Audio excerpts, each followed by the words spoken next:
comme un seul homme. Double vigilance.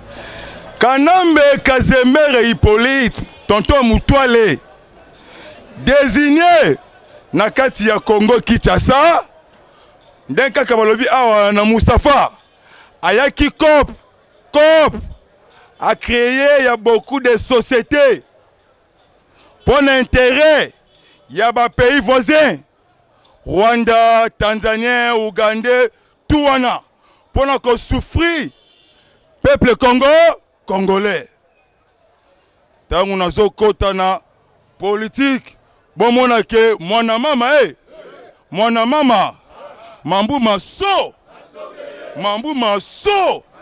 mais mambu masobele kanambe mutumula mulala oh ndeko eloko nini si la kate bongo te mais Kabila abuo pia mais match vide bandeko nangai mboka ezobonga tobwaka tribalisme mutu tout azali congolais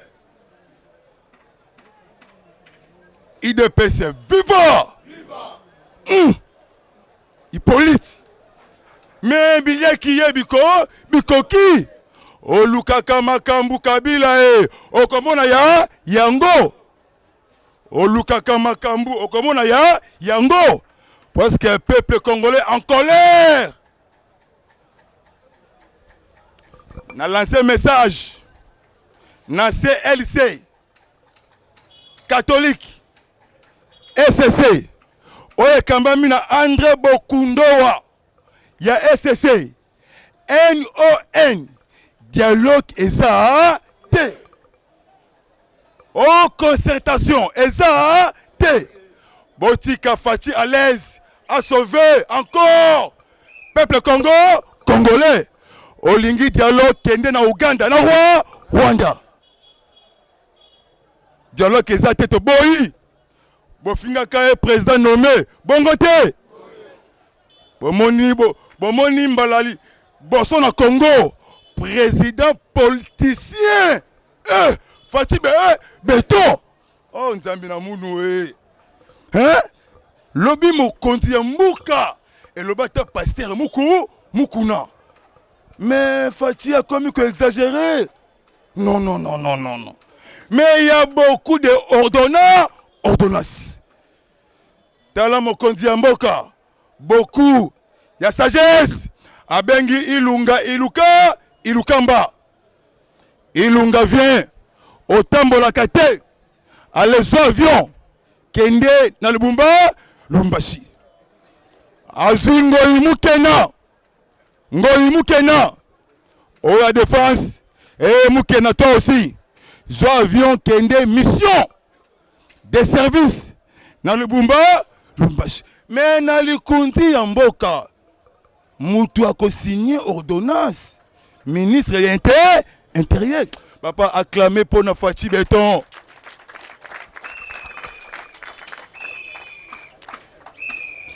mutu assumé intérim ya premier ministre intérieur na kombo ya Gilbert Kakonde siko mutu assumé la défense auprès du délégué défense Sylvain Mutombo nzambe tala Fachi abeta classement moko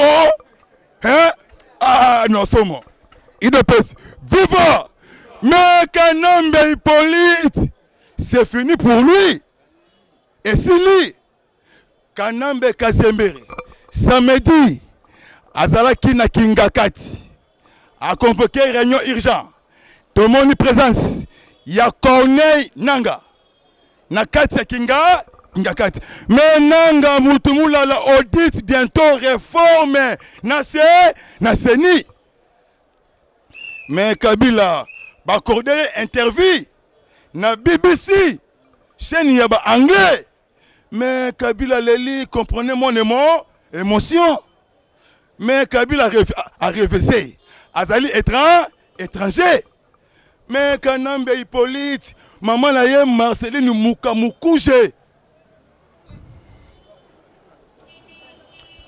Kabila alobi bakatange baza batetre mais tetre ya munene oya kosa biso katange c'est kana kanambe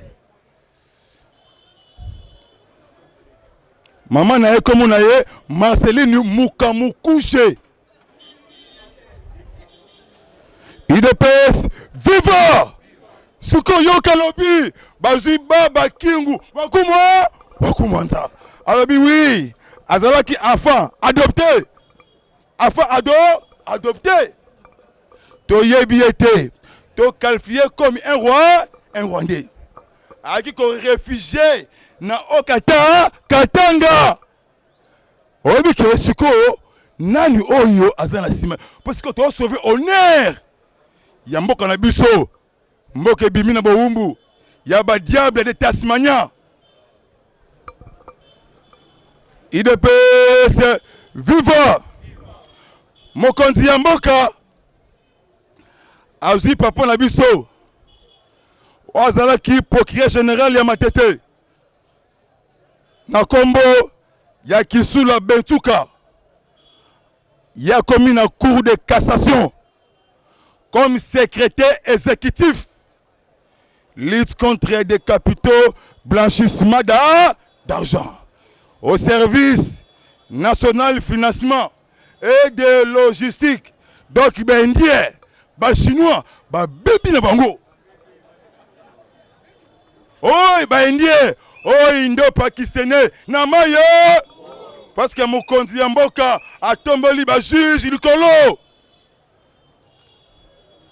le messe moko ya lamuka afinga mokonzi ya mboka le président marionnette kaka bazuye ba nommé na conseil d'état batie micro lobby abi non aza mokonzi ya mboka akile pas fati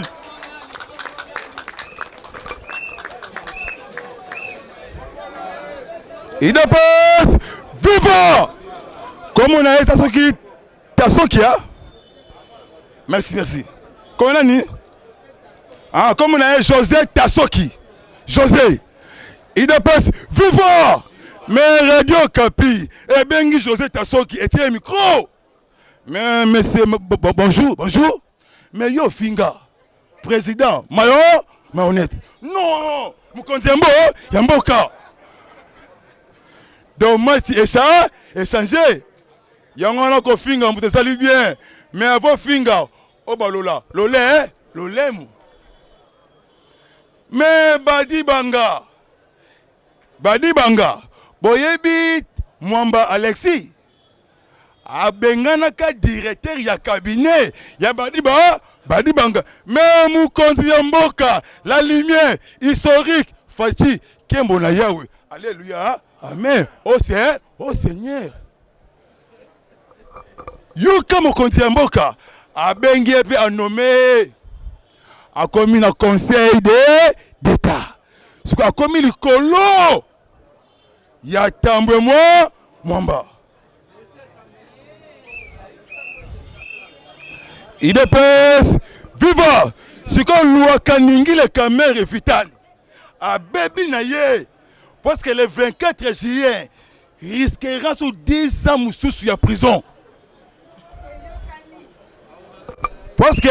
parce que équipe wana ba Messi ba Cristiano nakati en colère pour la justice et mataliko likolo mais Fati la lumière ba ordonnance commis ebele mais kanambe Hippolyte semaine wana alalaki na songololo na ndaku ya INC des jours akepe na ndaka ba chinois des jours pourquoi les maris américains déjà awa na Kinshasa mais ngaite papa Etienne wa mulumba et monsieur Kanambe 600 têtes pour libérer la RDC le pire arrive mais quand on va jouer Mike Amen Nzita alors la tempête arrive la tempête est-ce que vous avez vu la tempête c'est comme on dit en boka assurance 100% namabo maboko ndo moni lobisho kitundu alali na mnoko ya mboka donde baza wana bame yungana donc cope vide IDPS viva mokonzi ya mboka apesi ba injection ba réhabiliter ndaku ya mwanda semi tala mutamayele lobby président Sassou Nguesso a renforcé sécurité na frontière na mai lobby papa au bord du fleuve Congo naloba te les militaires américains ngaïté ministre de la défense américain samedi a déposé feuille de route pour l'armée congolaise na Pentagone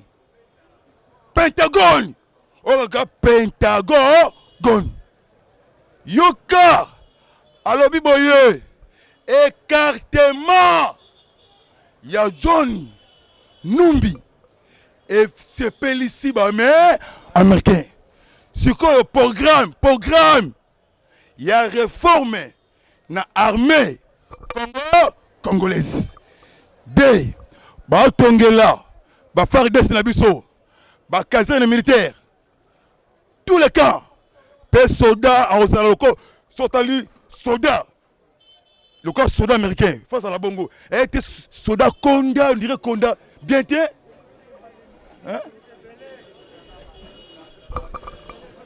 IDPS viva Yuka alors mise en place Nake Malembe mise en place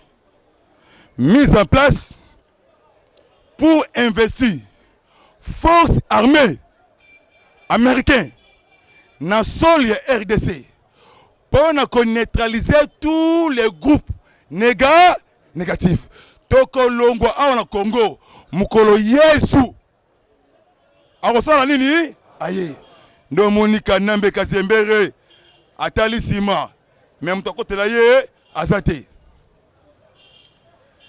baba kingu bakumwanza basali bakete na CNCC bakuti détournement il y a 400 millions de dollars américains et ça dans Moutou il y a premier ministre Sylvestre Ilukamba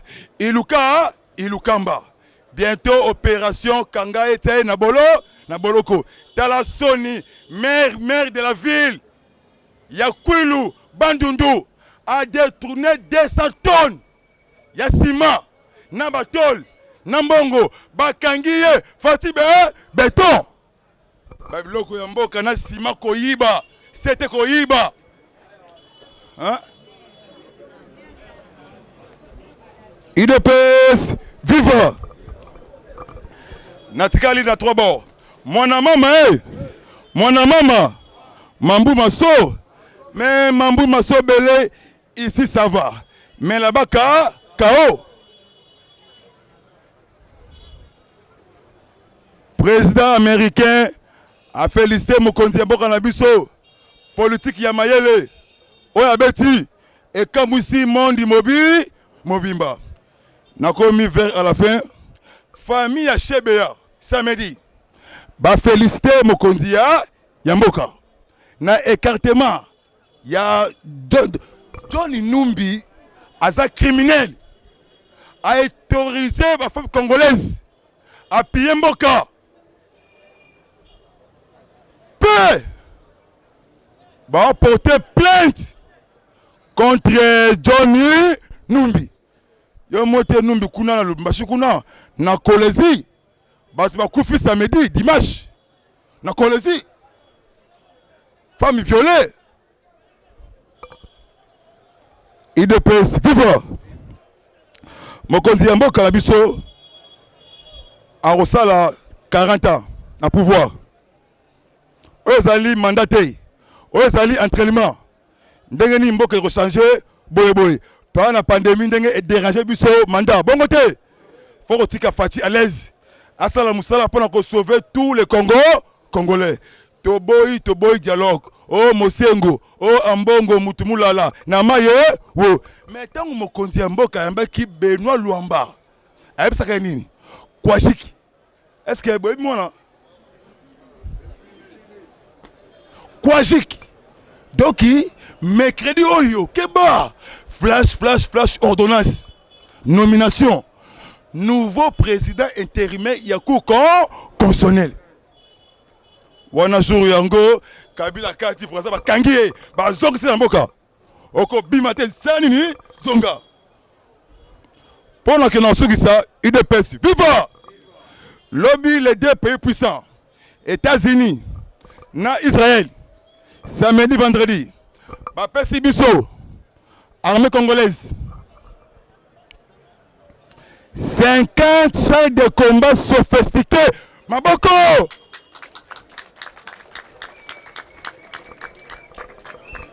50 chars de combat sophistiqués.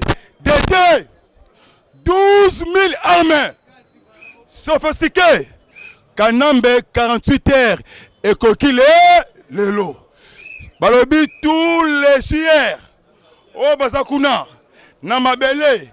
Nabakashte. Basala nini babima. 48 heures. Bapesiye 10 policiers. Bakengela Kanambe Kazembe. Kazembere. Ceux qui va bimiter. Ezali itima tom.